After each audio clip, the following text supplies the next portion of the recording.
అనంతపురం నగరంలో వివాదాస్పదంగా ఉన్న ఒక భవనానికి ఆసుపత్రి అనుమతులు, ఫైర్ అనుమతులు ఎలా ఇస్తున్నారో అధికారులు సమాధానం చెప్పాలని న్యాయవాది సత్యనారాయణ రెడ్డి డిమాండ్ చేశారు. నగరంలోని సాయినగర్లో ఉన్న శ్రీనివాస హాస్పిటల్ వివాదంపై ఆయన జిల్లా కలెక్టర్కు ఫిర్యాదు చేశారు. నవంబర్ 23న ఈ ఆసుపత్రి విషయంలో గొడవ జరిగిందని తమను అరెస్టు చేశారన్నారు. ఇందులో 30% షేర్ హోల్డర్గా ఉన్నానని, ఇక్కడ భవనం పూర్తిగా డ్యామేజ్ అయిందని అధికారులు స్పష్టంగా రిపోర్ట్ ఇచ్చారన్నారు. అయితే ఇలాంటి భవనానికి అగ్నిమాపక శాఖ అధికారులు ఎలా అనుమతులు ఇచ్చారో సమాధానం చెప్పాలన్నారు.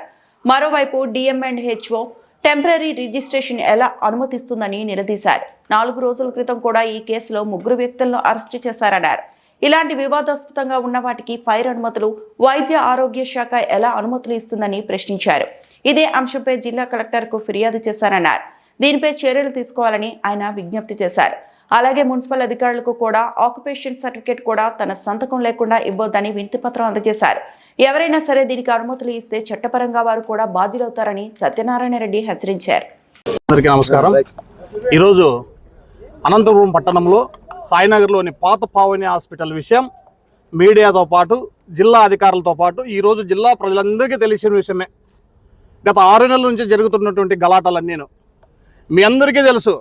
నవంబర్ 23వ తారీఖున ఆ బిల్డింగ్లో గలాట, తర్వాత మా పైన criminal case, attempt murder, arms యాక్టెంట్లో నవంబర్ 24వ తారీఖున మేమంతా దాదాపు 15 మంది రిమాండింగ్ అయిన విషయం మీ అందరికీ తెలుసు. అందులో భాగంగా 4 రోజుల క్రితం మరీ 3 కూడా పోలీసులు అరెస్ట్ చేసి రిమాండ్కి పంపించారు. ఓకే, ఇదంతా బాగుంది. ఇదంతా పక్కన పెడితే ఒక పక్క పోలీసులు ఏమో పార్ట్నర్ల మధ్యలో గొడవ వచ్చిందని చెప్పని క్రిమినల్ కేసులు పెట్టి ఇప్పటికీ రిమాండ్కి పంపిస్తున్నారు. ఇంకా ఏరి మరో పక్కేమో ఆశ్చర్యకరమైన విషయం ఏంటంటే, నాకు జిల్లా ఫైర్ ఆఫీసర్ వాళ్ళు ఫైర్కి అప్లై చేస్తే మేము రిమాండ్కి పోయిండే కాలంలో నవంబర్ 24వ తారీఖు మేము రిమాండ్కి పోతే డిసెంబర్లో ఫైర్ ఎన్ఓసికి రికమెండ్ చేస్తాడు జిల్లా ఫైర్ ఆఫీసర్ శ్రీనివాసరెడ్డి గారు, లింగమయ్య గారు. మాకు ఆశ్చర్యమైంది. ఒక పక్క మీడియా సాక్షిగా పోలీసు వాళ్ళు బిల్డింగ్ పగిలికొట్టినారని చెప్పని క్రిమినల్ కేసు పెట్టి మమ్మల్ని 65 రోజులు రిమాండ్కి పంపిస్తే పగిలిపోయిన బిల్డింగ్కి ఎన్ఓసి పంపించేది ఒక జిల్లా ఆఫీసర్ అయ్యి ఇంత కింద ఆశ్చర్యకరమైన విషయం నాకు అర్థం కాలే. ఒకవేళ రాజకీయ పలకబడు ఇంకో ఏదైనా ఆమ్యాలుంటే, ఏదైనా సెట్ బ్యాక్స్ లేకుండానో, ఏదైనా ఒక పాయింట్ తక్కువ ఉంటేనో, ఒక మోటార్ తక్కువ ఉంటేనో మామూలు బిల్డింగ్కి రికమెండ్ చేస్తే అది ఓకే. ఈరోజు జిల్లాలోనే ఒక సమస్యాత్మకమైన ఒక సమస్య వచ్చినప్పుడు, 4 పార్ట్నర్లు వచ్చిన మధ్యలో సమస్య వచ్చినప్పుడు, క్రిమినల్ కేసులు పెట్టుకున్నప్పుడు, జైలుకి పోయినప్పుడు, బిల్డింగ్ పగిలిపోయిన బిల్డింగ్కి ఎవరో క్లర్కో సూపరింటెండెంటో రికమెండ్ చేసేది వేరే, కానీ ఒక జిల్లా ఆఫీసర్ అయ్యి ఇదంతా బాగుంది, బిల్డింగ్ ఏ సమస్య లేదు అని చెప్పని కనీసం ఓనర్షిప్ సర్టిఫికేట్ అని బిల్డింగ్ ఎవరిది నడుకోకుండా శ్రీనివాస హాస్పిటల్ పేరు మీద రికమెండ్ చేసినారంటే ఇంకా నా బాధ ఎవరికి చెప్పాలని అడుగుతున్నా. అసలు ఈరోజు డాక్టర్ అంబేద్కర్ రాసిన రాజ్యాంగం అమలవుతుందా ఈ జిల్లాలోనా, ఈ రాష్ట్రంలోనా నేను అడుగుతున్నా ఈరోజు. మరి నా బాధలో అధిక ఎస్పీ గారికి చెప్పినా, కలెక్టర్ గారికి చెప్పినా, ఇంకోరికి చెప్పినా కూడా ఈరోజు తీరడం లేదే.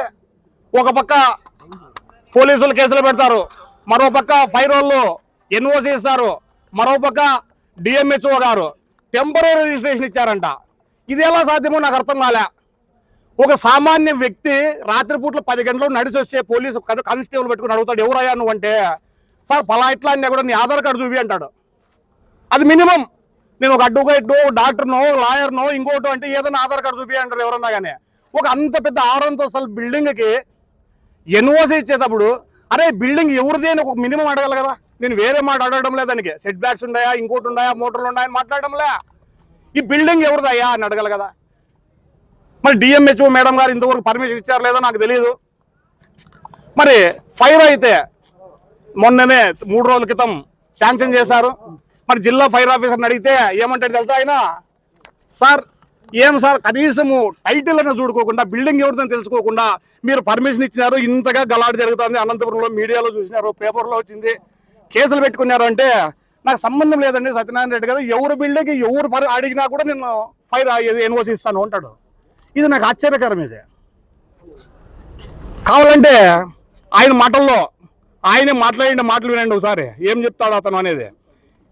జిల్లా ఫైర్ ఆఫీసర్ గారు ఏమంటారు, ఎవరు బిల్డింగ్ అప్లై చేసినా మరి ఇంక ఇది నాకు అర్థం కాలేదు. దీనిపైన దీనికి మీడియా సమాధానం చెప్తుందా, జిల్లా అంతరాంగం చెప్తుందా, లేదా ఈ జిల్లాలో ప్రజాప్రతినిధులు లేదా మంత్రి గారు దీనికి సమాధానం చెప్తారో నాకు అర్థం కాలేదు. ఒకసారి వినండి ఆయన మాటలు. హలో, సత్యనారాయణ రెడ్డి గారు చెప్పండి సార్. ఇది సాయినగర్ లో ఓల్డ్ పావని హాస్పిటల్ బిల్డింగ్ ఉంది కదా? అవును. అది శ్రీనివాస్ హాస్పిటల్లో ఫైర్ యూనివర్సిటీకి అప్లై చేసి మీరు రికమెండ్ చేశారంట కదా సార్? అంత గలాడ్ జరుగుతారంటే జిల్లా అంతా, స్టేట్ అంతా తెలుసు కదా సార్ అది. అంటే ఇప్పుడు దాంట్లో మేము బిల్డింగ్ ఓనర్షిప్ కి మాకు సంబంధం లేదండి. అది ఓన్లీ ఫైర్ సేఫ్టీ ఉందా లేదా చెప్పడం వరకే. మాకు దాంట్లో ఓనర్షిప్ కి మాకు సంబంధమే ఉండదు. అవును సార్, ఎవరు ఊర్లో ఉండే వాళ్ళ బిల్డింగ్ కి ఈ రోజు నేను ఫైర్ అప్లై చేసి ఇస్తారా మీరు? ఎట్లా?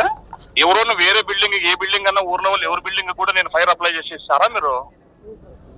ఆన్లైన్ లో అప్లై చేస్తే మేము ఎస్తానో చెప్పాలి మాకు. ఎవరికైనా అంటే అసలు డాక్యుమెంట్ చూడకనే ఇస్తారా సార్ ఫైర్? మేము డాక్యుమెంట్లు ఏం చూడమండి, మాకు ఆన్లైన్ లో వచ్చిన దాని మీద మేము రెస్పాండ్. నేను ఇచ్చేవాడిని కాదు, నేను I'm only the inspecting officer. అదే రికమెండేషన్ సార్ నేను చెప్తాను. ఇప్పుడు గలాట్ జరిగింది, మీడియాలో వచ్చింది, పేపర్ లో వచ్చింది, క్రైమ్ జరిగిందా?